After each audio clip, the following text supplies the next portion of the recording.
हमने जो कुछ भी प्राप्त किया, हमने जो कुछ भी अनुभव किया है, वो सब परमेश्वर की ओर से उनकी दान है, उनके वरदान है, उनके आशीर्वाद हैं।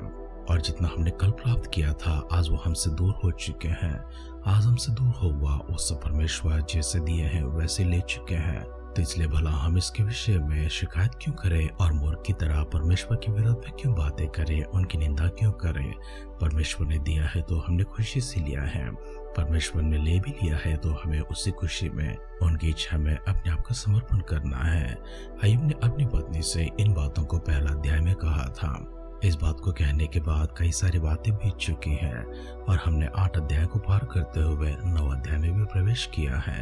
अपनी पत्नी से जो बात अय्यूब ने कहा है, उसी बात पर अय्यूब अभी भी खड़ा है। अय्यूब परमेश्वर की इच्छा को किस प्रकार से स्वीकार करता है और जितने भी आशीर्वाद, जितने भी वरदान उससे दूर हो जाते हैं, उन सब के विषय में अपने मित्रों के सामने परमेश्वर के बारे में और क्या क्या कहता है। अय्यूब अपनी सीधाई में, अपनी खराई में और कितना दिन खड़ा रह पाता है। क्या अय्यूब अपने मुंह खोलकर परमेश्वर के विरोध में कुछ कहता है? क्या उसने कोई ऐसा पाप किया है? ऐसे इस बातों का हमारी धन्यता का ध्यान करने से पहले अपने सिरों को झुकाएंगे, आंखों को बंद करेंगे। सर्वशक्तिमान परमेश्वर की अनुग्रह भरा हाथ, आशीषमान हाथ निरंतर हमारे पर होने के लिए मिलकर छोटी सी प्रार्थना करेंगे। पिता परमेश्वर, हम फिर से एक बार आपकी स्तुति करते हैं, प्रशंसा करते हैं, महिमा करते हैं। गौरव, आदर, सम्मान परमेश्वर आपके ही नाम पर लेकर आते हैं, क्योंकि परमेश्वर हमारी उपासना के योग्य, हमारी आराधना के योग्य, हमारे स्तुति के योग्य और हमारी प्रशंसा के योग्य केवल आप मात्र हैं। इसलिए प्रभु जी, हर एक विषय के लिए, हर भलाई के लिए प्रभु आपके शुक्रिया अदा करते हैं। हम आपके आदर करते हैं, सम्मान करते हैं, महिमा करते हैं। हमारे सारे परिजनों को, आपके भक्तगणों को आपके दिव्य सानिध्य में लेकर आते हैं। व्यक्तिगत तौर से पिता परमेश्वर एक एक जन को छूने के लिए, अपने अनुग्रह से भरने के लिए, सामर्थ से भरने के लिए, शक्ति से भरने के लिए, अगुवाई में चलाने के लिए आपसे नम्र प्रार्थना करते हैं। सबसे बढ़कर पिता परमेश्वर आध्यात्मिक जीवन में, आध्यात्मिक राह में प्रभु जी और पवित्रता में आगे बढ़ने के लिए, पवित्र आत्मा की भरपूरी में, अगुवाई में पूरे जन सबों को चलाने के लिए प्रार्थना करते हैं। आगे के समय परमेश्वर अपने वचनों के माध्यम से हमसे बातें कीजिए। सारी महिमा, गौरव, आदर, सम्मान आप प्राप्त कीजिए। हमारी सारी प्रार्थनाओं को पिता परमेश्वर आपने सुनकर हमें दिए उत्तर के लिए धन्यवाद करते हुए हमारे उद्धारकर्ता, हमारे प्रभु यीशु मसीह के नाम से इस प्रार्थना को मांगते हैं। सुन और कबूल कर पिता। आमेन, आमेन, आमेन। आध्यात्मिक जीवन की दैनिक खुराक सुन रहे हमारे सारे प्रिय श्रोताओं को, परमेश्वर के प्रिय भक्तगणों को प्रभु यीशु मसीह के नाम में प्यार भरा जय मसीह की सुप्रभातम और शुभोदय कहते हुए हम सबका मनपसंद ध्यान केंद्र आध्यात्मिक जीवन की दैनिक खुराक में और इस नए दिन में आप सबका स्वागत करते हैं।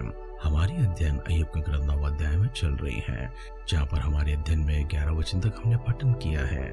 आज के हमारे अध्ययन को आगे बढ़ाने के लिए आइए हम सब मिलकर अय्यूब के ग्रंथ 9 अध्याय का 12 वचन से पढ़ते हुए आगे बढ़ेंगे। देखो, जो वो छीनने लगेगा तो उसको कौन रोकेगा? कौन उससे कह सकता है कि तू ये क्या करता है? ईश्वर अपना क्रोध ठंडा नहीं करता। अभिमानी के सहायकों को उसके पांव तले झुकना पड़ता है। फिर मैं क्या हूँ जो उसे उत्तर दो और बातें छांट छांट कर उससे विवाद करो। चाहे मैं निर्दोष भी होता परंतु उसको उत्तर न दे सकता। मैं अपने मुद्दई से गिड़गिड़ा कर विनती करता, चाहे मेरे पुकारने से वह उत्तर भी देता, तो भी मैं इस बात की प्रतिदिन न करता कि वह मेरी बात सुनता है। वह तो आंधी चलाकर मुझे तोड़ डालता है और बिना कारण मेरे चोट पर चोट लगाता है। वह मुझे सांस भी लेने नहीं देता और मुझे कड़वाहट से भरता है। जो सामर्थ की चर्चा हो तो देखो वो बलवान है, और यदि न्याय की चर्चा हो तो वो कहेगा मुझसे कौन मुकदमा लड़ेगा। चाहे मैं निर्दोषी क्यों ना हो परंतु अपने ही मुंह से दोषी ठहरूंगा। खरा होने पर भी वो मुझे कुटिल ठहराएगा। मैं खरा तो हूँ परंतु अपना भेद नहीं जानता। अपने जीवन से मुझे घृणा आती है। बात तो एक ही है। इससे मैं कहता हूँ कि ईश्वर खरे और दुष्ट दोनों को नाश करता है। जब लोग विपत्ति से अचानक मरने लगते हैं तो वह निर्दोष लोगों के जांचने पर हंसता है। देश दुष्टों के हाथ में दिया गया है, वो उसके न्यायों की आंखों को मूंद देता है। इसका करने वाला वही ना होता तो कौन है? मेरे दिन हर कार्य से भी अधिक वेग चले जाते हैं। वे भागे जाते हैं और उनको कल्याण कुछ भी दिखाई नहीं देता। विवेक चाल से नावों की नाई चले जाते हैं, वो आहर पर झपटते हुए उकाब की नाई। जब मैं कहूँ कि विलाप करना भूल जाऊंगा और उदासी छोड़कर अपना मन प्रफुल्लित कर दूंगा, तब मैं अपने सब दुखों से डरता हूँ। मैं तो जानता हूँ कि मुझे निर्दोष न ठहराएगा, मैं तो दोषी ठहरूंगा। फिर व्यर्थ क्यों परिश्रम करूँ? चाहे मैं हिम के जल में स्नान करूं और अपने हाथ खार से निर्मल करूं, तो भी मुझे गड्ढे में डाल ही देगा और मेरे वस्त्र भी मुझसे घिनाएंगे, क्योंकि वो मेरे तुल्य मनुष्य नहीं है कि मैं उससे विवाद कर सकूं और हम दोनों एक दूसरे से मुकदमा लड़ सके। हम दोनों के बीच कोई बिछवाई नहीं है जो हम दोनों पर अपना हाथ रखे। वह अपना सोटा मुझसे दूर करे और उसकी भय देने वाली बात मुझे न घबराए, तब मैं उससे निडर होकर कुछ कह सकूंगा, क्योंकि मैं अपनी दृष्टि में ऐसा नहीं हूँ। अय्यूब का 9वां अध्याय का 12वां वचन से लेकर अंतिम वचन अर्थात 35वां वचन तक हमने पढ़कर सुना है। हमारे इस पठन में हम अय्यूब को परमेश्वर के विषय में कहता हुआ, परमेश्वर के गुणों के बारे में कहता हुआ, उनकी सामत के बारे में कहता हुआ और परमेश्वर की धार्मिकता के विषय में कहता हुआ कुछ बातों को पढ़कर सुने हैं। अय्यूब आज भी उसी बात पर टिका हुआ है, लेकिन इसमें कुछ कहता है, भले मैं परमेश्वर के विरोध में अगर अपना मुकदमा लड़ना चाहूँ, मैं अपने आप को साबित करना चाहूँ कि मैं दोषी नहीं हूँ, मैं कोई अपराधी नहीं हूँ, पापी नहीं हूँ, मुझ में कोई ऐसी दोष नहीं है, तो अभी उस परमेश्वर के सामने कौन मुकदमा लड़ सकता है? उनके पराक्रम के विषय हो, उनके ज्ञान के विषय हो, उनकी सामर्थ के विषय हो, कौन उस परमेश्वर के तुल्य है कि उनके विरोध में खड़ा हो सके? भला मैं अपने आप को साबित करने नहीं, वरन मैं निर्दोष भी हूँ, परंतु परमेश्वर के सामने उनके सवालों का क्या मेरे पास कोई उत्तर होगा? क्या परमेश्वर के विरोध में कोई लड़ सकता है, उनको कोई उत्तर दे सकता है? परमेश्वर की समझ के विषय, ज्ञान के विषय, पराक्रम के विषय में अय्यूब इतने सारी बातें तो कहता है, परंतु एक बात वो कहने लगता है, देखो वह छीनने लगा है, और जब वो छीनने लगता है उसे कौन रोक सकता है? और कौन उसके सामने जाकर उसके विरोध में कह सकता है कि तू ऐसा क्यों करता है, तू ऐसा क्या करता है? परमेश्वर ने जो कुछ भी दिया है अपनी अनुग्रह से दिया है। आज परमेश्वर ने जो कुछ भी ले लिया है वो अपनी ही इच्छा से ले लिया है और अपनी बातों को अंत में इस प्रकार से कहता है, तब मैं अपने सब दुखों से डरता हूँ। मैं तो जानता हूँ कि मुझे निर्दोष ना ठहराएगा, मैं तो दोषी ठहरूंगा। फिर व्यर्थ क्यों परिश्रम करूँ? चाहे मैं हिम के जल से स्नान करूं और अपने हाथ खार से निर्मल करूं, तो भी तू मुझे गड्ढे में डाल ही देगा और मेरे वस्त्र मुझसे घिनाएंगे। इन सब का कहने का कारण यह है क्योंकि परमेश्वर को मनुष्य की तरह नहीं देखता है, इसलिए वो कहता है क्योंकि वो मेरे तुल्य मनुष्य नहीं है कि मैं उससे विवाद कर सकूं और हम दोनों एक दूसरे से मुकदमा लड़ सके। हम दोनों के बीच कोई बिछवाई नहीं है जो हम दोनों पर अपना हाथ रखे, वो अपना सोंटा मुझ पर से दूर करे और उसकी भय देने वाली बात मुझे न घबराए, तब मैं उससे निडर होकर कुछ कह सकूंगा, क्योंकि मैं अपनी दृष्टि में ऐसा नहीं हूँ। वचन सुन रहे प्रियजनों, अय्यूब की बातों को एक और बार गौर करके देखें। अपनी पवित्र शास्त्र में से इन बातों को पठन करने की कोशिश करते रहें।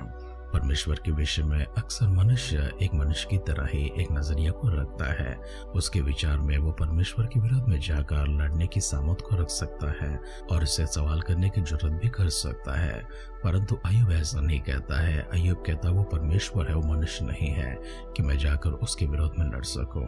वो परमेश्वर है, मैं इसलिए उससे विवाद भी ना कर सकूं, क्योंकि उनके विचार उत्तम है, क्योंकि उनके विचार उच्च है, क्योंकि उनके विचार मनोहर है, क्योंकि उनके विचारों में शुद्धता है, उनके विचारों में धार्मिकता है, उनके विचारों में ऐसी कोई गलती नहीं होगी। इसी कारण से परमेश्वर ने अगर मुझे दोषी के रूप में देखा है तो निश्चय होगा कि मैंने कोई अपराध किया है, परंतु मैं अपने नजर में तो ऐसा नहीं हूँ। मैंने तो कोई अपराध नहीं किया है, मैंने कोई पाप नहीं किया है, मेरा कोई दोष नहीं है। लेकिन परमेश्वर जब जांचते हैं तो उन्हें साफ नजर आता है। परमेश्वर के विषय में इससे पूर्व अध्याय में हमने देखा था, परमेश्वर ना तो मुझे बताता है कि मैंने क्या किया है और ना ही मेरे अपराध को, पाप को क्षमा करता है।